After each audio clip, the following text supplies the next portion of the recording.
And we're back. It's the Mindstate Marketing Hour. That's right, with Will Leach. Will. So Will's the author of Marketing the Mind States. And it's it's the practical guide to applying behavior design, research, and marketing. If you don't have this book, you're missing out. And, you'll learn after a little bit that you have to get this book. But you know what I say? I'm Steve Brown, your host, and I'm the smartest guy in marketing because I get to hang out with Will and talk about cool stuff every week. Will, how are you doing? I'm doing great. Got back from vacation last night. I had a great night's sleep. I'm no longer in Branson, Missouri. I'm getting right into it, man. Getting excited. Got a lot of cool things happening with the businesses right now. So all in all, great. How are you, my friend? I'm doing great. This is my highlight of the week. I love doing these conversations. Yeah. To be able to talk about the things that are your passion and to help businesses. I believe that the invisible heroes of our American economy are the entrepreneurs, those who risk their futures. They risk their families' futures. And what do? They bring these products and services that improve our lives. And so the intent of these conversations is to help provide them insights that can help them make it through that scary forest of marketing, which in the past year, we've all been extremely convinced, if not slapped in the face, that we do need to get our act together. We do need to embrace this and figure out a way to connect with our clients, to connect with our audience, our customers better. And it still means it's got to be human. And that's where Will comes in. Amen, brother. You're preaching to the choir. But yeah, we've been doing this journey together for a better part of a year. And I think you're right, man. We keep coming back to the idea of if you are more human, you have an incredible, important part of like being differentiated in the marketplace. So I love bringing the human perspective to business with you every week. That's right. So Will's book, it helps you show you how to use science to connect with your clients. And what a great segue in today's topic. So the biggest mistake behavioral science newcomers make in behavioral design. Will, people read your book, they get inspired, they get convinced, and then they want to apply it. So here's a great topic. What are some of the things that we need to avoid when we start to begin to bring this into our marketing process? That's right. I've been doing a little bit of thinking around this issue lately there, Steve, because you're right. Like when I started my journey down behavioral design, I made some mistakes. And luckily I made a ton of mistakes early on before anybody knew about this stuff. And the mistakes that I made are now kind of principles that I follow, that when I talk to my program participants and students about behavioral design, that I try to show them and guide them away from making some of the same mistakes I made when I first started doing this back in 2009, I believe was my very first behavioral science experiment. So, it is not as easy as it may seem. So my journey started with reading a little book called Predictably Irrational, which is a landmark book in behavioral economics. And the way that Dan Ariely wrote, his style of writing made me believe that I can absolutely take something that he did in his book and just apply it in the real business world. And what I found out very quickly is that it's not as easy as just taking somebody's experience and just taking, you're putting your brand logo on something and getting the same results. What I have found is that trying to replicate an idea that came from a book is very, very difficult, because what I've learned is I certainly love the science of marketing, but there is still art. And it's the blending of art and science that makes this stuff so hard. Now, my job is to bring you science and to bring you the science that drives people to emotionally engage. But you still got to use the art. You've got to do some trial and error. You got to use your intuition. And today we're going to talk a little bit about how to build that intuition and avoiding some of the mistakes that I've learned, mostly on the art side. Yeah, your book, the biggest takeaway from your book that I got was, before that, all the marketing copy that I was writing was to a one-size-fits-all audience. And the thing that really made me excited to know, and it's true, is that we approach all sorts of problems during the day, challenges, experiences, and different states of mind. We flow in various states of mind, but when we're considering a service or a product to resolve a solution, we're generally in a common state of mind. And that's what your book helps us understand. Very much so. Very much so. And it's understanding that state of mind and being able to apply those principles into your marketing, but in a way that feels natural and intuitive. And I think that's, again, that blending of science and art that makes behavioral design exciting, but yet complicated sometimes. So what's mistake number one that people make after they read your book to get checked up and start to just dive in? Yep. Happens all the time. And what happens is that you'll read a book, whether it's mine or another book. And what happens is you go and try to apply that same principle to your marketplace, but you lack deep customer empathy. So you end up writing to yourself. So let me tell you about my journey. I spent 20 years in corporate America writing, copy and creating marketing, campaigns and helping to inspire at least these marketing campaigns based upon the corporate world. And so what happened was when I started my company to bring these new tools and these techniques to, smaller and medium-sized businesses, I found that I lacked the customer empathy to take something that I learned in the corporate world or something I learned from a book and applying it to my customer. So when you don't have deep customer empathy, what you find is that you use your own mental models, you use your own experiences, and you try to transpose those experiences onto a customer that doesn't have those same experiences. So if you lack deep customer empathy, you will write to yourself and you won't even know it. It's subconscious. And when you write to yourself, you're going to find a disconnect between what your mental models are, your thoughts, with the reasons why you think it's so important to use your product, your service, your program, and your customer's real reason why they need your program, et cetera. So you've got to figure out a way to replace your mental models with their mental models. And that only comes through really deeply understanding and empathizing with your customer. That's that human side of marketing that we all need to really bring in. And that comes from two different things.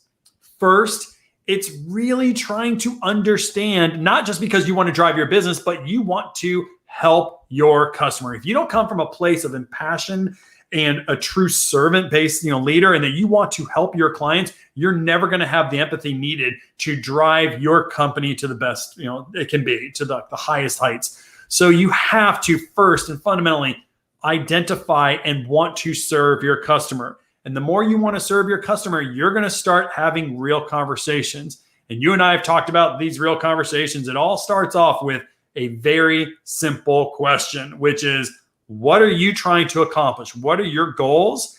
And if you can understand somebody's goals and then why they're trying to reach those are aspirations. So you learn about this in my book, Marketing Mindstates. When you can ladder up people's goals to what their aspirations are, you will build great customer empathy, and it will help you very quickly design a company and materials that are written for them and not written for yourself. When I started to apply these principles in our marketing, the mind state that our clients are in, they're in an achievement. They're an achievement-based attitude. I'm going to achieve this. I'm going to make it through no matter what. It may be might get an eye poked out or something, but we're going to do this anyway, right? But they don't achieve it in a positive state of mind. They do it in a cautious state of mind, meaning that we're going to do this, but I've learned from the past that I've made these mistakes. They were costly. So what can I do to avoid those things? So let's figure out who's going to help me make it through this scary forest, but avoid all the traps. Yeah. And I think that little nuance that you picked up, Steve, is an important one. It's not just understanding, what kind of motivates somebody, but understanding that in this case, in your case, your customers are trying to avoid bad things from happening. So imagine how you're going to run your business differently if your mentality is, what can I do to serve my customer to help them avoid bad things and consequences, but still allows them to reach their goals, to be this achiever like we talked about, that you just talked about. That level of empathy is much deeper than what normally people go. And they usually say, well, our customers really want to feel energetic in the middle of the afternoon. So we're going to create an app that, brings energy, or we're going to bring, a new soda or something like that to bring energy in the afternoon. But that's not empathy. That's just finding a need out there. What we're talking about goes much deeper. You're trying to understand why are they so nervous in the marketplace? How can you help them not feel so nervous in the marketplace?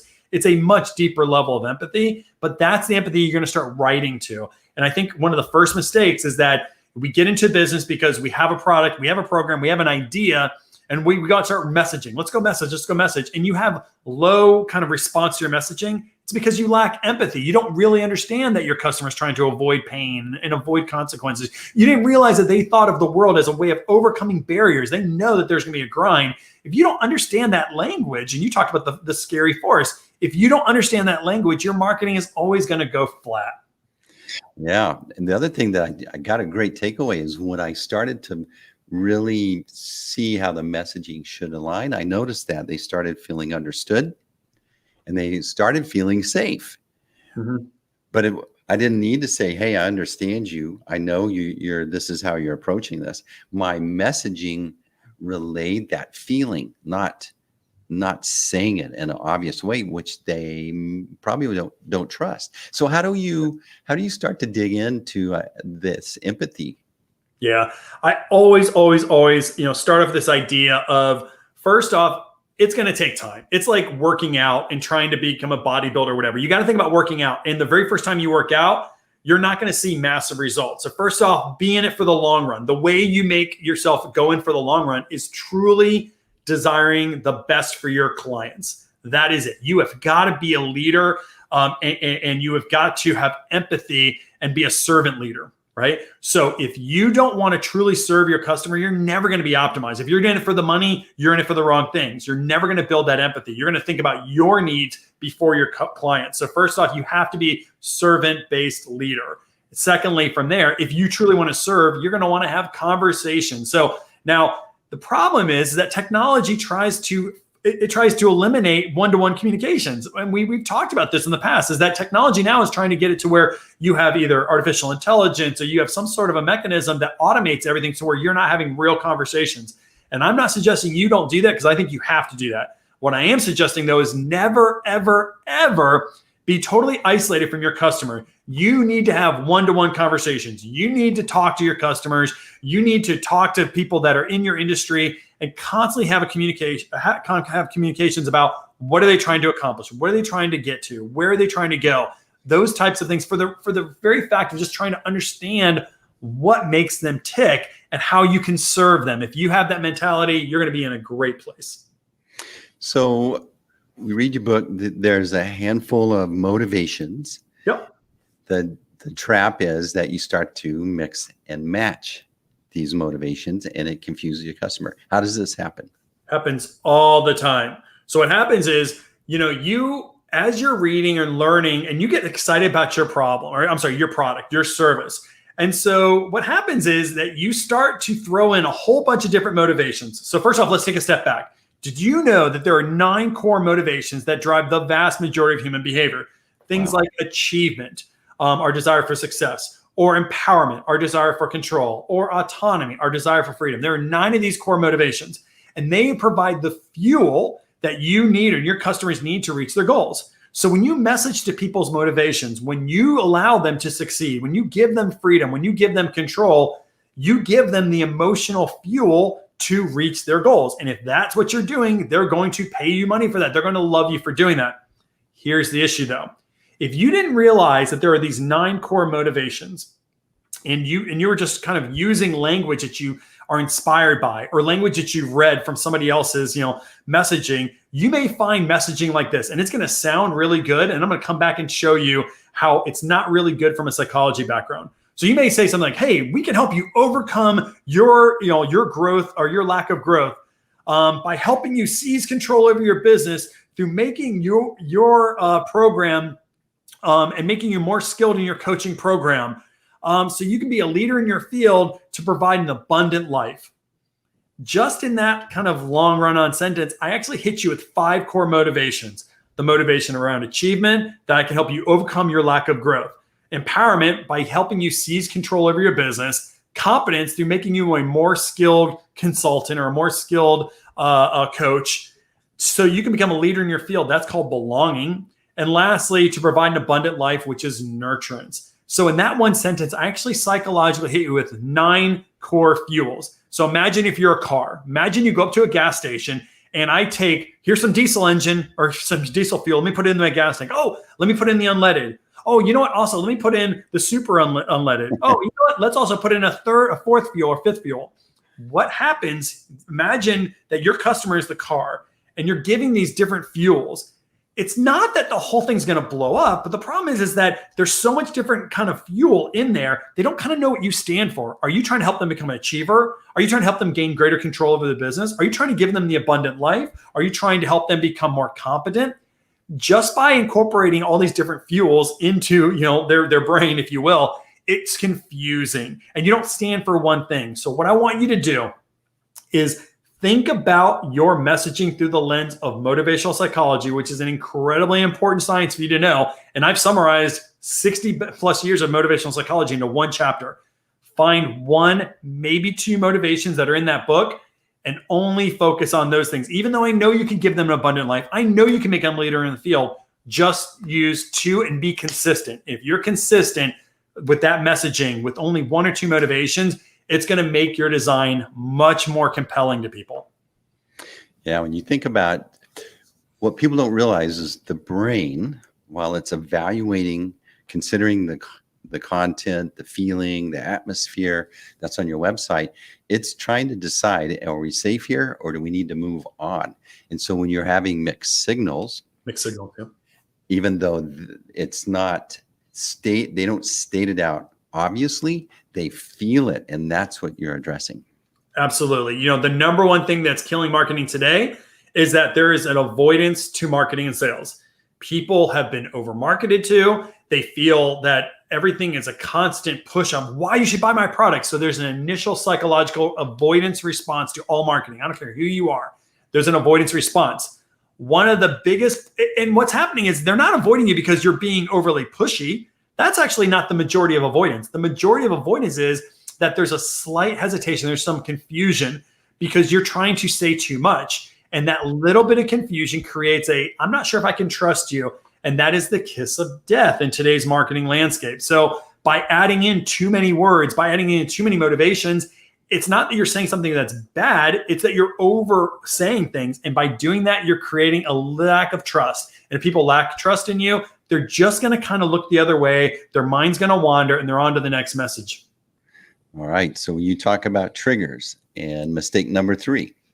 Yes. So if you are in the space of doing online marketing right now, you are probably hearing all sorts of triggers. Now, what a trigger is honestly, it's something called a cognitive heuristic. It's a mental shortcut. It is a trick of the mind to get people to kind of go away from cost benefit analysis of, kind of should I buy you or not, into kind of creating a hot state to where they will buy you. So you've heard of these things called things like social proof. And that the reason why you want to have a lot of case studies on your website or in some of your marketing activation is social proof helps you feel, your customers feel that you're a safer choice because lots of other companies have used you. So you may say, tens of thousands of people trust us, or you may show case study after case study. I know there's just one person out there, some coach, I saw that on their website, they had something like 319 case studies that you could look after. So they're very big on social proof. Another one is scarcity. And you may not know these words, but you've heard about these things around make sure that your program is a limited time only. Or number 1 is anchoring. And what we do on anchoring, a lot of online marketers are anchoring saying, start off with a $low offer, $40 offer. And then just before checkout, then you want to give them a $400 option. And then just before they check out again, give them a very quick $4,000 offer or whatever. So you 10x everything. So you're basically anchoring somebody on one price point, and then you're trying to upsell them on a 10x value or something, right? That's anchoring. And then another one is reciprocity, in the sense that, if you give a free offer, then you're hoping that since they gave you something free, that you gave your customer something free, that your customer is going to ask you for more information. Individually, all these things are great. I talk about in my book. The problem is that you hear about these things around, social proof and scarcity effect and anchoring and maybe reciprocity and decoy effect. You hear about these things and you put them all into the same communication, all into the exact same messaging. Remember, guys, we have an avoidance to marketing right now. When you incorporate too many triggers, it creates a little moment of like, what is this guy trying to do? Like, why do they keep trying to push me into a purchase? They're telling me it's limited time. They're telling me that I'm getting greater value. They're telling me that all these other people have chosen it. And you may think that laddering these things amplifies the benefit of it. There's actually a point where it actually makes you feel resistance to it. You know you're being over marketed to. You know you feel like you're being tricked. So what I've found is that people put in too many of these triggers. Limited time only. Thousands of people trust us. Buy one now, get 3 things free. Like all these things all into the same communication actually creates an avoidance response, or it can create an avoidance response. So be careful with that. Only use 1 or 2. Now you may want to figure out which 1 or 2 is most important, but don't overdo it because it's actually creating resistance in your marketing. Wow, you feel this innately when you're running into it, but you can't put your words to it.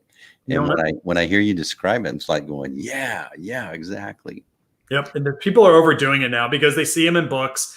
They read it from a book. Just like I said, you think you can learn from a book, but it's in the art. And I've learned this over time. I've learned that when you stack these things on each other, you get actually worse response. So you got to be careful. Learn from me. Don't make the same mistakes I made when I first started. Mistake number 4, you made another one. Here's what you have: no unifying model to build from. So you'll try anything you heard works. That's exactly what I did when I was running behavioral sciences over at Pepsi. I read Predictably Irrational, and they had a case study. And all I did was lift their case study and, kind of this experiment that Danny really did. And I put, rather than, one product, I put soda. I put Pepsi stuff and snacks. And it bombed. Now, when it bombed, I didn't know why it bombed. All I knew is that I applied an idea from a book into a marketing activation and it bombed. Have you ever been there? Have you ever you read something, a book, my book, whatever, and you say, I'm going to do the same thing and it bombs. What do you do? For most of us, what we do is we say, well, the whole thing is bad, or, it just doesn't work for me. Online marketing doesn't work for me, or, webinars don't work for me, whatever, because all you do is lift one idea and put it into your marketplace. And so it's this constant trial and error.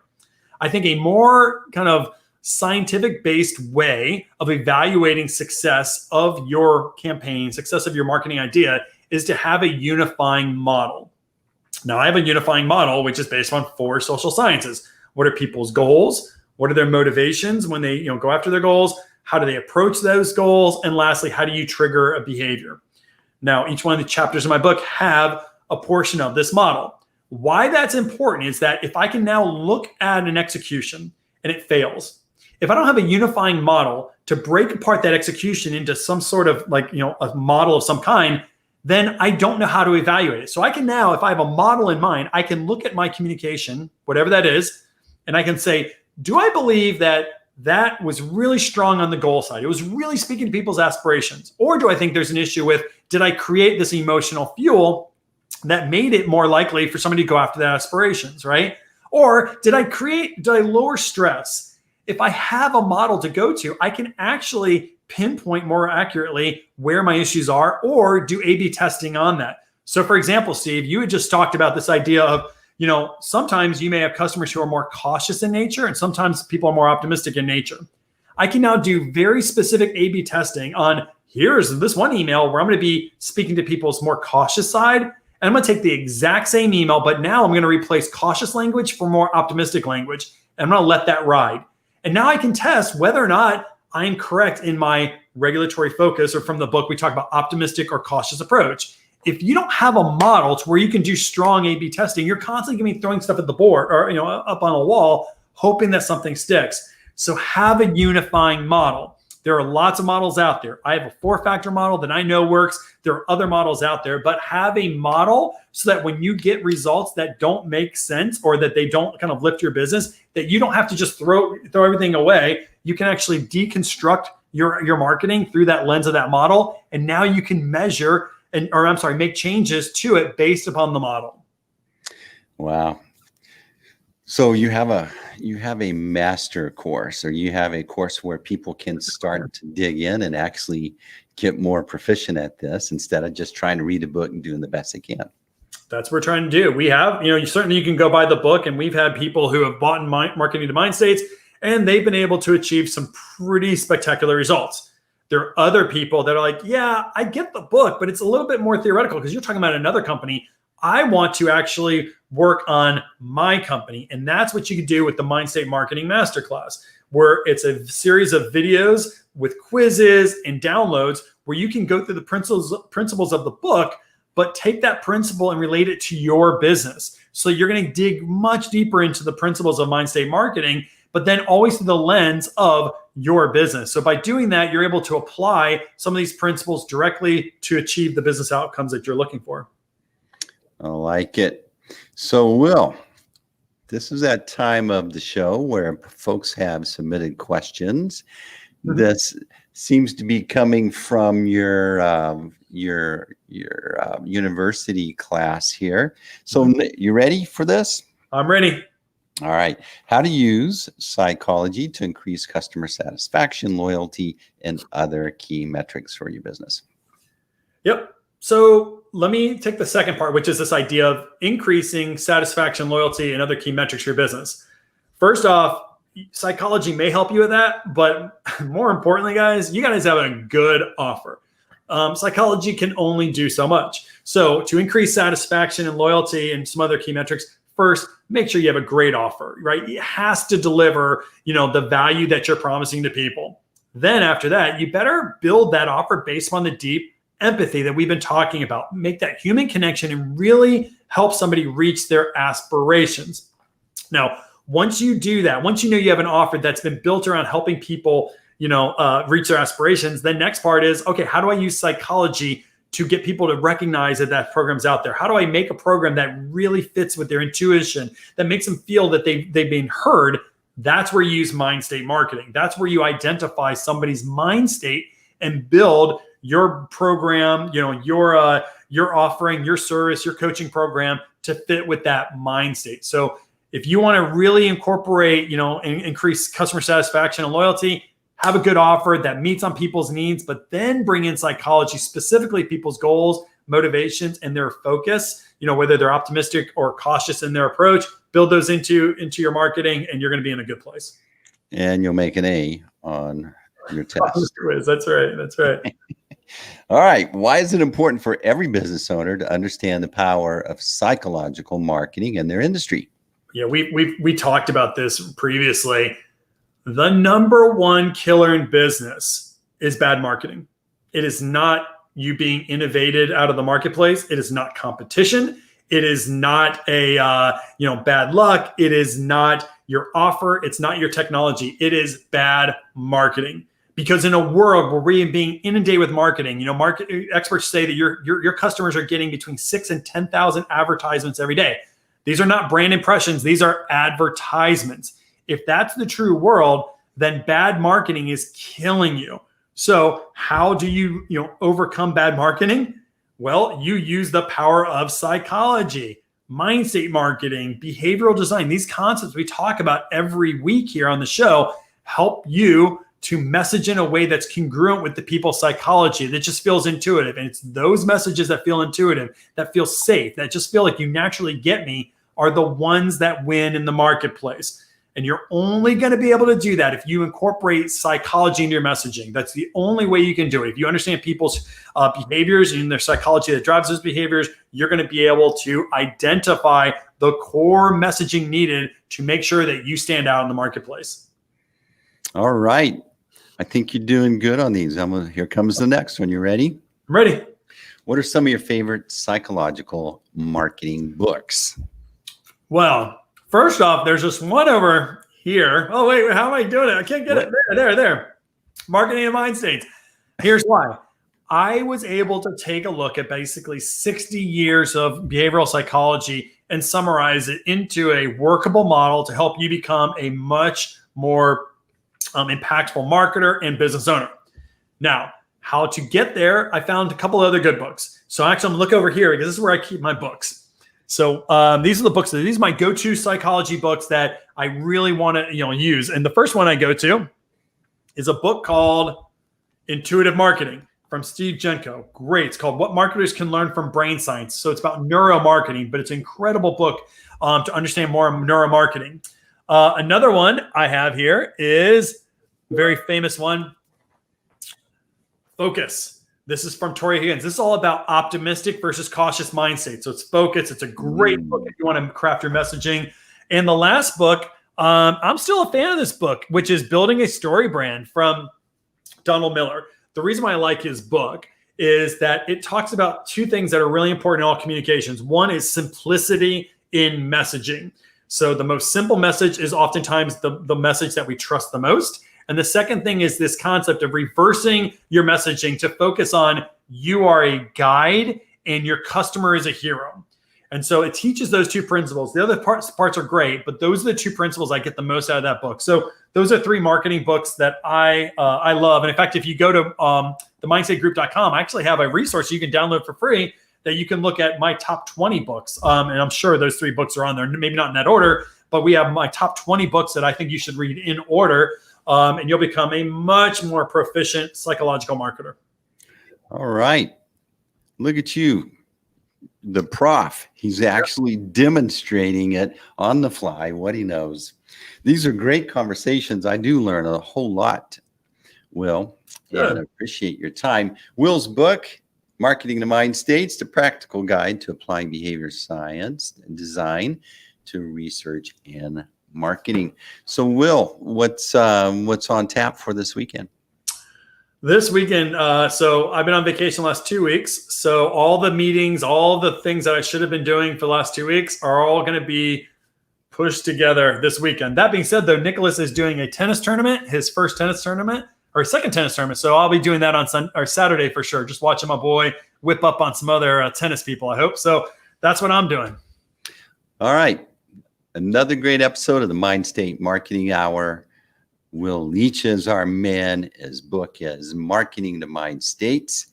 And you can learn more at themindstategroup.com.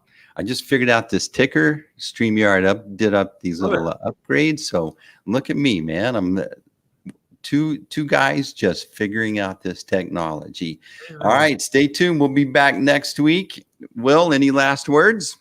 Hey, empathy, empathy, empathy. Treat your customers, with respect and truly want to give them value, and you're going to be in a great place. I agree. And get Will's book. All right. Thanks. We'll see you guys next week. And that's a wrap.